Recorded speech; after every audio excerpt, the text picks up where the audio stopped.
हरे कृष्णा। सभी का स्वागत है।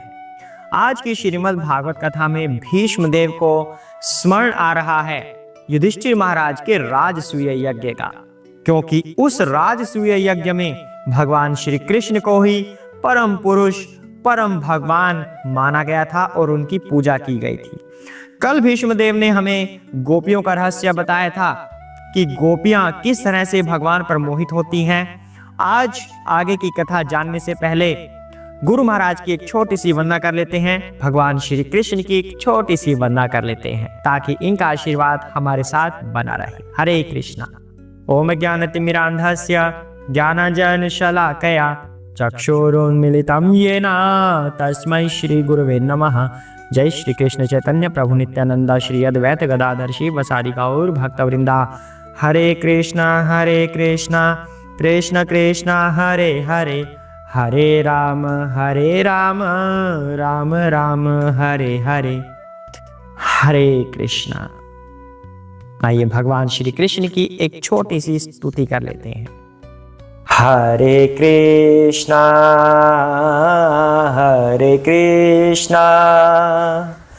कृष्ण कृष्ण हरे हरे, हरे राम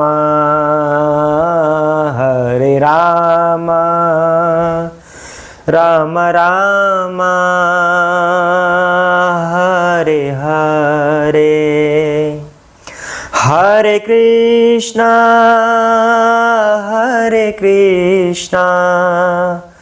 कृष्ण कृष्ण हरे हरे, हरे राम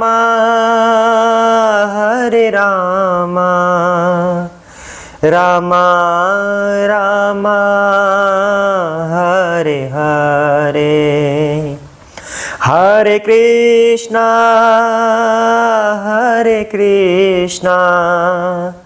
कृष्ण कृष्ण हरे हरे, हरे राम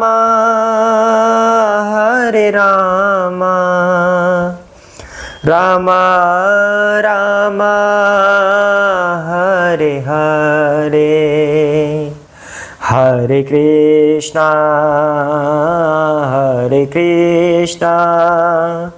कृष्ण कृष्ण हरे हरे, हरे राम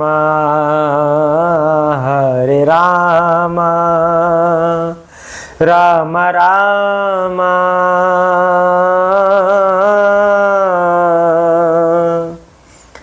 हरे हरे। हरे कृष्ण। जय सरस्वती माता, जय श्री गणेश, श्री प्रभुपाद की जय हो, चैतन्य महाप्रभु की जय हो। ओम नमो भगवते वासुदेवाय।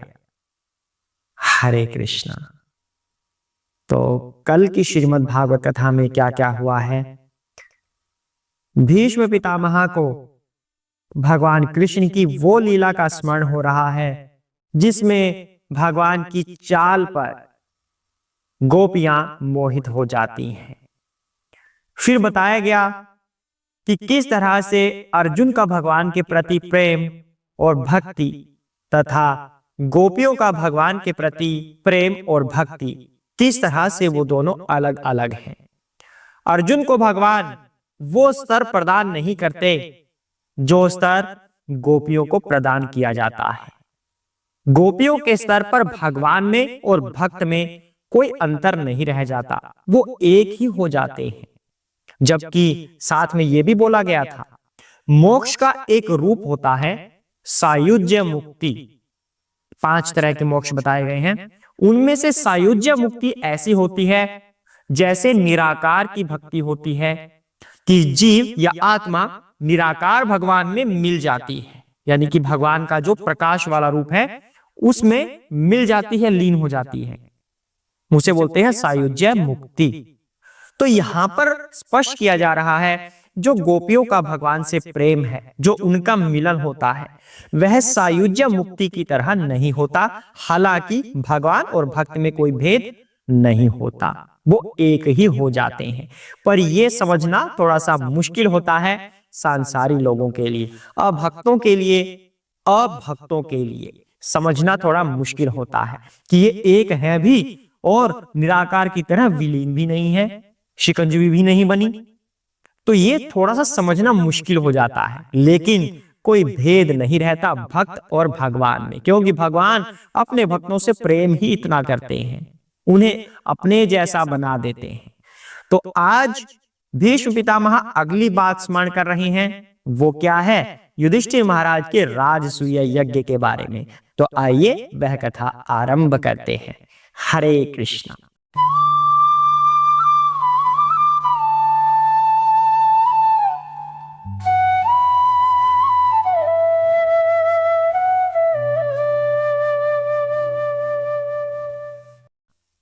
मुनि गणृपवर्य संकुलयन्ता सदसि युधिष्ठिरासूये येषाम् अर्हणमुपपेदैक्षणीयः मम दृशि गोचरैषे आवियात्मा। हरे कृष्णा। महाराज युधिष्ठिर द्वारा संपन्न राजसूय यज्ञ में विश्व के सभी महापुरुषों, राजाओं तथा विद्वानों की एक महान सभा हुई थी और उस सभा में सबने श्री कृष्ण की पूजा परम पूज्य भगवान के रूप में की थी। यह सब मेरी आंखों के सामने हुआ और मैंने इस घटना को स्मरण रखा, जिससे मेरा मन श्री भगवान में लगा रहे। हरे कृष्णा। तो कुरुक्षेत्र का जो युद्ध था, उस युद्ध में विजयी होने के बाद महाराज युधिष्ठिर ने एक राजसूय यज्ञ किया।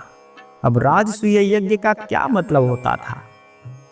उस समय पर कुछ ऐसा होता था, पुराने समय में, पुराने युगों में, कि कोई राजा अपनी श्रेष्ठता को प्रमाणित करने के लिए एक घोड़ा छोड़ता था, यज्ञ का एक घोड़ा, जो विश्व भर में स्वतंत्र रूप से विचरण करता था।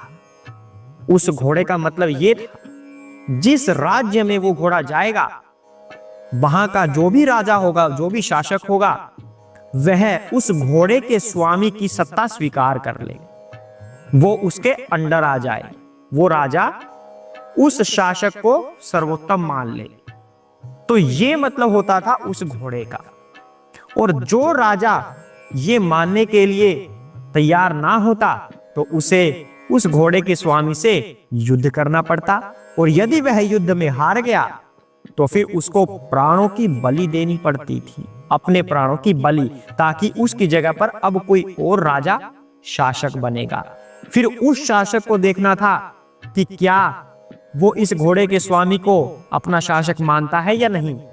तो ये इस तरह से होता था। तो उनका घोड़ा युधिष्ठिर महाराज का संपूर्ण विश्व में गया और विश्व के सभी राजाओं ने उनकी सत्ता को माना, स्वीकार कर लिया कि यही सर्वोत्तम है, युधिष्ठिर महाराज। जब ये मान लिया गया, उसके बाद विश्व के सभी राजाओं को आमंत्रित किया गया। तो वहां पर सभी एकत्र हुए। कौन कौन एकत्र हुए? सभी ऋषि मुनि, सभी राजा वहां पर एकत्र हुए, सभी धार्मिक लोग, वैद्य, बहुत सारे लोग, अनगिनत लोग वहां पर इकट्ठे हुए राजसूय यज्ञ में भाग लेने के लिए। यहां पर एक बात बड़ी महत्वपूर्ण है, उस समय पर ब्राह्मण और क्षत्रिय, इनको महत्ता दी जाती थी, ये महत्वपूर्ण होते थे। जबकि 4 वर्ण होते हैं, ब्राह्मण, क्षत्रिय, वैश्य और शूद्र। वैश्य और शूद्र को इतनी महत्ता तब नहीं दी जाती थी, क्योंकि रक्षा के लिए क्षत्रिय की आवश्यकता थी और धर्म के लिए ब्राह्मण की आवश्यकता थी। तीसरी बात को कोई महत्ता देता ही नहीं था, क्योंकि सारा धन तो क्षत्रियों के पास होता था, तो उनको तीसरे किसी और से मतलब ही क्या। शूद्रों से कोई खास मतलब नहीं था। वैसे कामकाज के लिए तो सभी की आवश्यकता होती है, लेकिन वैश्य और शूद्र को खास महत्ता नहीं दी जाती थी। लेकिन अब के युगों में, उसके बाद मनुष्यों की महत्ता भी बदल गई। अब तो यही नहीं पता कि जिसको महत्ता दी जा रही है वह किस वर्ण का है, वह ब्राह्मण है, वैश्य है, शूद्र है या क्षत्रिय है, कौन है। तो अब तो महत्ता भी बदल गई मनुष्यों की। वृत्तियां बदल गई तो महत्ता बदल गई। धीरे धीरे धीरे ऐसा हुआ।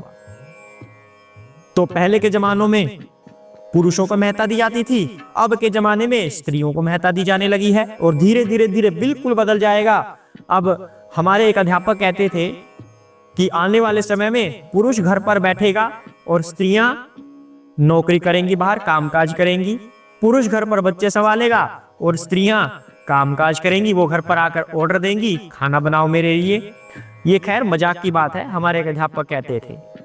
लेकिन बात चल रही है कि उस समय पर ब्राह्मण और क्षत्रिय को महत्ता दी जाती थी, और अब ये महत्ताएं बदल गई हैं। अब कुछ नहीं पता किस व्यक्ति को महत्ता दी जा रही है। तो उस यज्ञ में अनगिनत लोग एकत्र हो गए। उसके बाद उस यज्ञ में क्या हुआ, वो सभी लोग भगवान कृष्ण को सर्वोपरि मान बैठे। वहां पर ऐसा करना था कि किसकी पूजा भगवान के रूप में की जाए। सर्वसम्मति से यह निर्णय हुआ कि भगवान श्री कृष्ण ही पूर्ण पुरुषोत्तम भगवान हैं, इन्हीं की पूजा की जाए। तो भगवान कृष्ण सभी की आंखों के तारे थे, और भीष्म पितामह वो पल याद कर रहे थे। कह रहे हैं कि मुझे वो क्षण याद है। मेरे आराध्य परम पुरुष भगवान श्री कृष्ण जो वास्तविक रूप में मेरे सामने उपस्थित हैं, मुझसे भाग्यशाली और कौन होगा। भीष्म पितामह ये सोच सोचकर, ये स्मरण करते हुए आनंदित हो रहे हैं। तो यहां पर एक बात और आती है, परम पुरुष का ध्यान लगाने का तात्पर्य क्या है। भगवान की रूप, भगवान की लीलाएं, भगवान के यश, इन सब का यशोगान करना, इन सब का स्मरण करना। लेकिन भगवान की जो निराकार की भक्ति होती है वह इससे अलग है। भगवान का ध्यान लगाना दो रूप से हो सकता है, एक भगवान के साकार रूप का ध्यान लगाना और एक भगवान के निराकार रूप का ध्यान लगाना। लेकिन भगवद गीता में ऐसा कहा गया है, निराकार रूप कठिन विधि होती है भगवान का ध्यान लगाने की। ऐसा नहीं कि आप निराकार आपको ध्यान नहीं लगाना चाहिए, आप साकार रूप की भी आराधना कर सकते हैं, निराकार की भी आराधना कर सकते हैं। सभी भगवान के रूप हैं। निराकार में भगवान का प्रकाश होता है और साकार में स्वयं भगवान होते हैं। यदि साकार का ध्यान लगाना है तो भगवान के रूप, यश, उनकी लीलाओं का ध्यान लगाना है। अगर निराकार का ध्यान लगाना है तो आपको यही नहीं पता कि हम किसका ध्यान लगाएं, बस आप ध्यान में हो। तो इस वजह से ये थोड़ी कठिन विधि होती है और इसमें रस भी नहीं मिल पाता। भगवान के साकार रूप में आपको रस मिलता है, क्योंकि उनकी लीलाओं का स्मरण जो आपके सामने आता है, उनकी लीलाओं को आप श्रवण कर सकते हैं, तो उसमें बड़ा आनंद आता है। इसलिए ये विधि सरल है, ऐसा श्रीमद् भगवद गीता में लिखा हुआ है। तो भीष्म पितामह साकार रूप से भगवान के यशोगान में मग्न थे, उन्हीं का स्मरण कर रहे थे। वही बात भीष्म पितामह कहते हैं कि मैं बड़ा भाग्यशाली हूं कि मैंने वो क्षण, वो पल स्मरण रखा, और अपनी मृत्यु के समय में मैं वही भगवान श्री कृष्ण को अपने हृदय में स्मरण करना चाहता हूं, ताकि उन्हीं का धाम मुझे प्राप्त हो। ऐसा भीष्म पितामह हमें बता रहे हैं श्रीमद् भागवतम के माध्यम से। वैसे तो कौन बता रहा है? व्यास देव बता रहे हैं, सुखदेव गोस्वामी बता रहे हैं, सूत जी महाराज बता रहे हैं, लेकिन ये घटना हुई भीष्म पितामह के साथ। तो हमारे लिए इससे क्या शिक्षा है? हमारे लिए शिक्षा ये है कि हमें हमेशा ही भगवान का ध्यान करना चाहिए, उनकी लीलाओं का श्रवण करना चाहिए, उनके यश का गान गाते और श्रवण करते रहना चाहिए। अब भीष्म पितामह कल क्या बताएंगे वो हम कल ही जानेंगे। आज के लिए इतना ही करते हैं। कार्तिक मास में भगवान की ये भागवत कथा श्रवण करते रहिए और पुण्य के भागी बनते रहिए। हरे कृष्णा। ओम नमो भगवते वासुदेवाय।